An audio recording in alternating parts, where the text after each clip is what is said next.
Washington, D.C. right after this. And I'd like to wish everyone a very good evening. And over the weekend, the United States military and the Israeli Defense Forces continued Operation Epic Fury very successfully. Over the past 9 days, we've carried out some of the most powerful and complex military strikes and maneuvers the world has ever seen. Now, you add that up to all of the other things, Midnight Hammer, getting rid of the nuclear threat from Iran, which was a big moment in history, in my opinion, and the great success we've had in Venezuela and all other places. Every place we've gone, we've had tremendous success.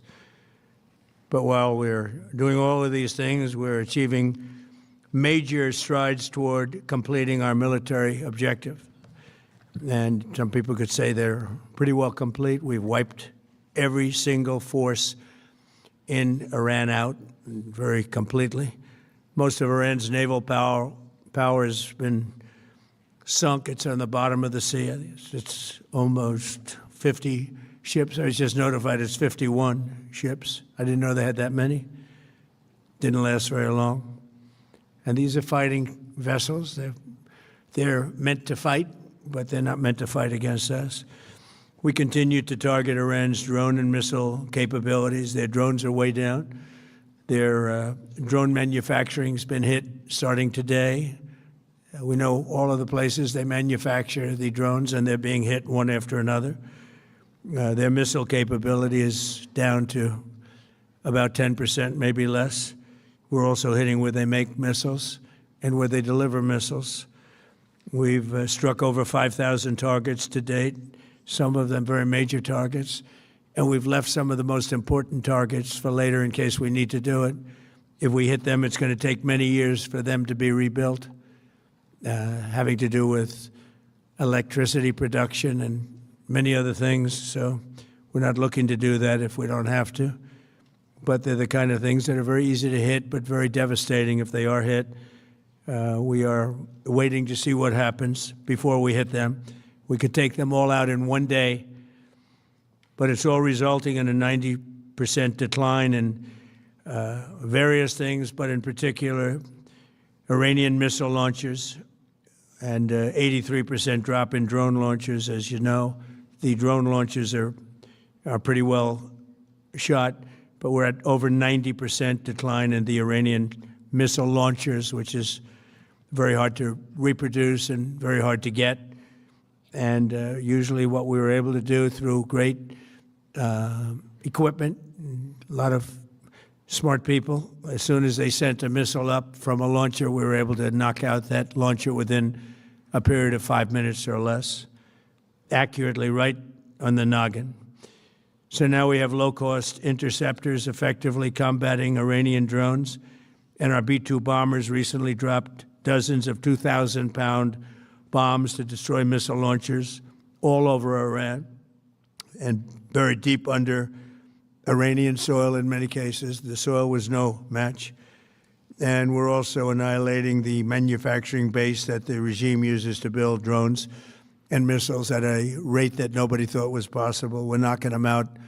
We know where they all are. We're knocking them out very quickly. We're ahead of our initial timeline by a lot. I would say that we probably would not have thought after a month we'd be here, in addition to the fact that we've taken out the leadership twice and maybe 3 times. And we, as you know, we want to be involved. We don't want another president that maybe wouldn't be willing to do what I'm willing to do for the good of the world, for the good of our nation, to be stuck with the situation in 5 years or 10 years from now. So we think they should put a president in, or the head of the country in, that's going to be able to do something peacefully for a change. They've been doing this for 47 years, killing people for 47 years, whether it's the barracks or even the SS Cole where they were involved. Very strongly, they always denied it. But where they were very strongly involved, and all of the people that died through the roadside bombs died and are right now walking around with no legs, no arms, a face that's been so badly damaged. The Iranian regime has been attacking Americans and spreading terror for 47 years, and despite these countless opportunities to renounce their nuclear ambitions, which they had just a short while ago. They told Mr. Witkoff, who is standing right over here, they said, they actually said, we want to keep building. Essentially, in a real nutshell, we want to continue to build nuclear weapons. If we didn't knock out Midnight Hammer, if we didn't knock out their Iranian potential, if we didn't do that with Midnight Hammer, they would have had a nuclear weapon. They would have used it long before now. And at a minimum, Israel would have been annihilated. I was very lucky that we had the courage to do that, that we had the talented pilots and the great equipment. The B-2 bombers are unbelievable. We ordered 25 more, by the way, the newer, better version. It's we have the greatest military in the world. We have the greatest equipment in the world by far. You see that no matter where we go. You still need the people, though, to operate it and to use it. And those are the people that we cherish. Even after we obliterated their key nuclear sites in Operation Midnight Hammer, they never negotiated in good faith. They still continued to say, we want to build nuclear. We want enrichment at levels that were unacceptable. And they even turned down an offer for unlimited free nuclear fuel forever for civilian purposes. We had people offering them free nuclear fuel. They weren't interested in that because they wanted to build a nuclear weapon. So instead, the regime was trying to reconstitute its weapons program at a different site. They couldn't go back to where they were, the 3 sites that we obliterated, but they were starting work at another site, a different site, different kind of a site, and that was protected by granite.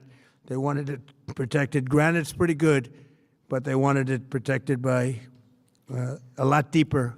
They wanted to go a lot deeper, and they started the process while rapidly building conventional ballistic missiles. They were going to do it all at the same time that threatened our overseas bases and soon could have reached even our homeland. The regime's intention was to use this exponentially growing ballistic missile threat to make it virtually impossible to prevent them from obtaining a nuclear weapon. So as you probably saw, they had a tremendous number of missiles, most of which are now being used or destroyed, and very unsuccessfully used because we have been able, for the most part, to shoot them all down. What incredible technology. The Patriots have been unbelievable, and other things. And the laser technology that we have now is incredible. It's coming out pretty soon. Where literally lasers will do the work of, at a lot less cost, do the work of what the Patriots are doing or what other things are doing. The situation was very quickly approaching the point of no return, and the United States found it intolerable, in my opinion, based on what Steve and Jared and Pete and others were telling me, Marco, so involved, that I thought that they were going to attack us. I thought they would, if we didn't do this at the time we did it, I think they had in mind to attack us. And if you notice, they did something which was very foolish, very stupid, I would say. They attacked their neighbors. And their neighbors were largely neutral, or at least weren't going to be involved, and they got attacked. And it had the reverse effect. The neighbors came onto our side and started attacking them, and actually quite successfully. If you look at Saudi Arabia, you look at UAE, Qatar, and others, but they were strong and they were smart, but they got attacked. Nobody, when I first heard it, I said, no, somebody made a mistake. There was no mistake. UAE had over 1,000 missiles shot at it, knocked them almost all down. On the very first day I came down the escalator in 2015, I said, quote, I will stop Iran from getting nuclear weapons, and all I'm doing is keeping my promise. Think of that. That was in 2015.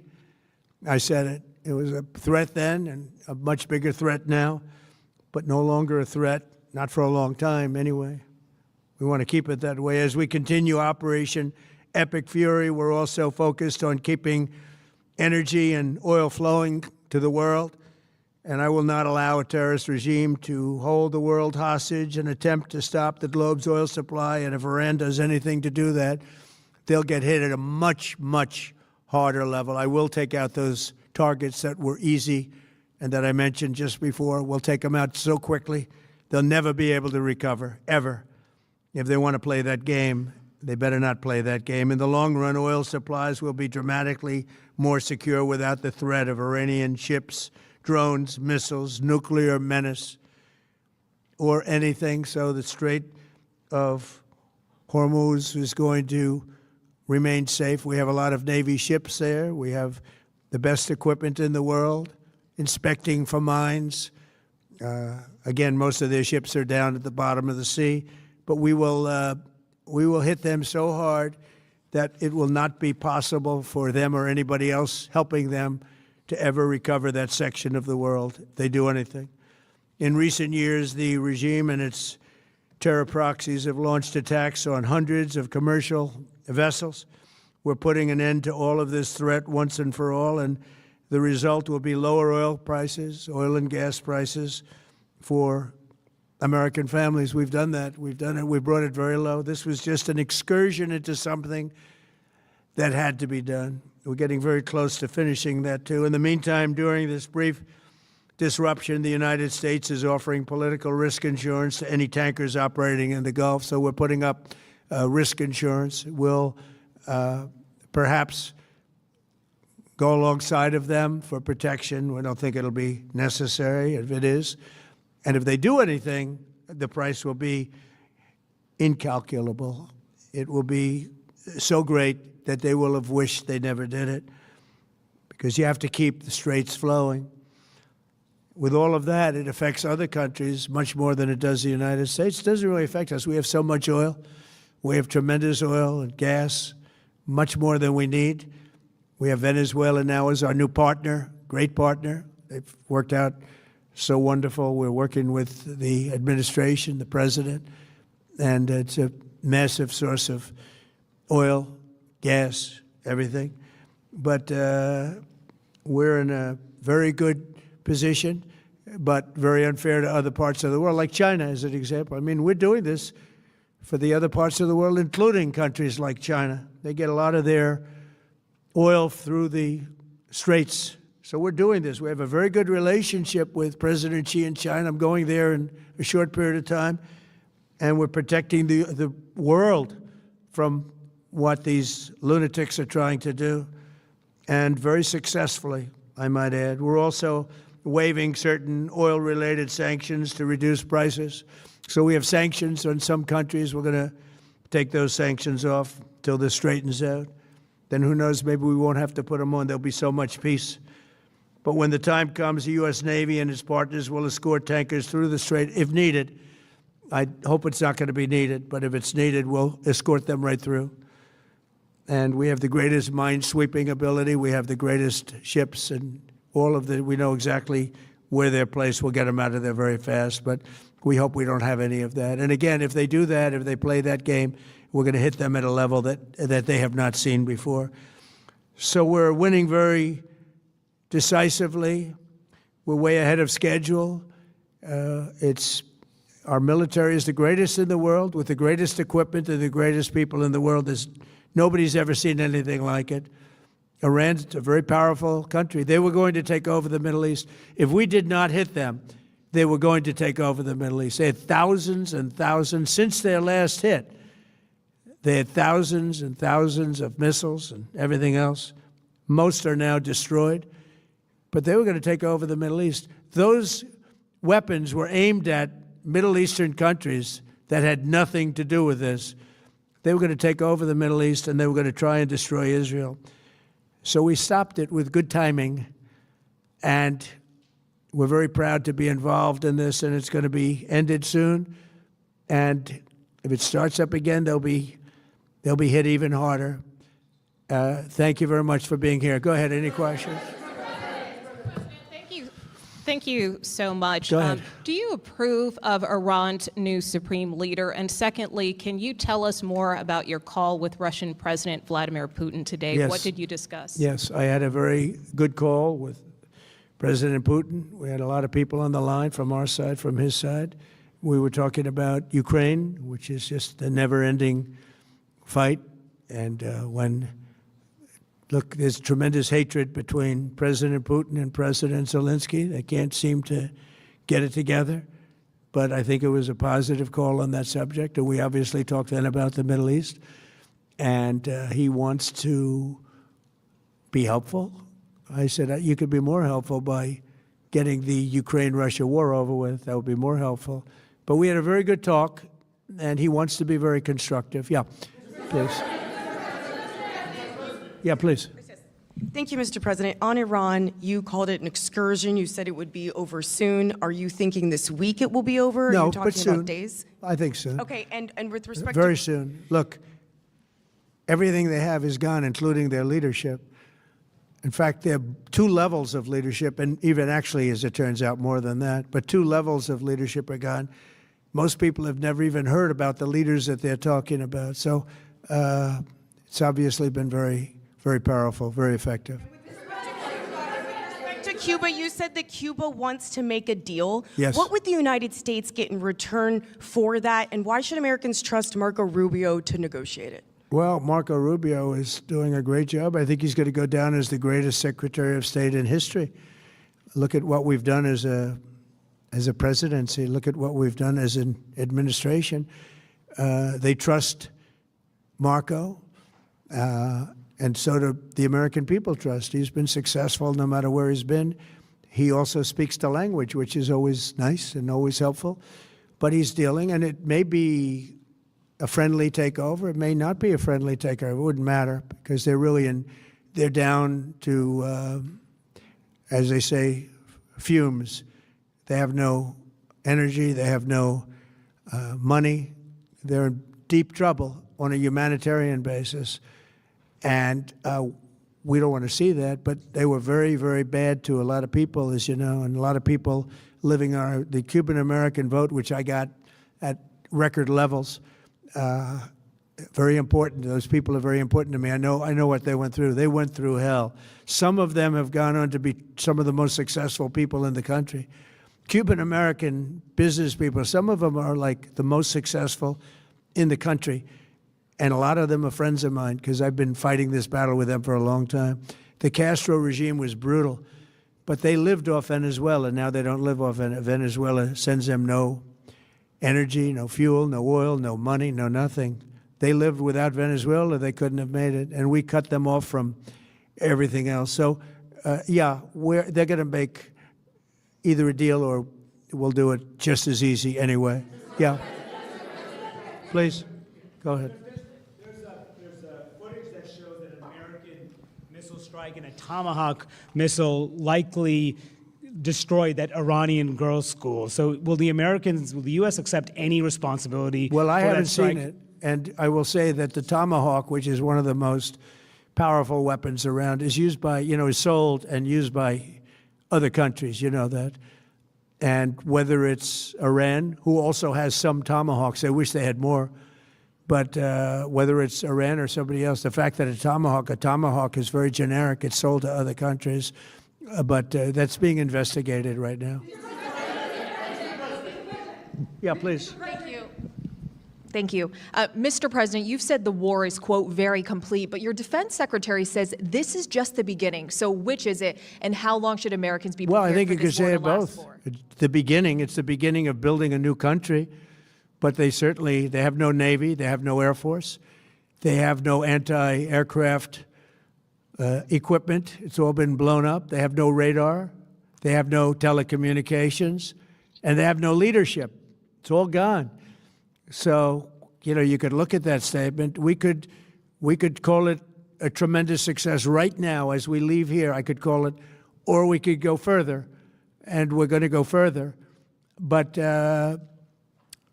the big risk on that war has been over for 3 days. We wiped them out in the first 2 days. When you think about it, it's incredible. We wiped out a big Navy, very powerful Navy.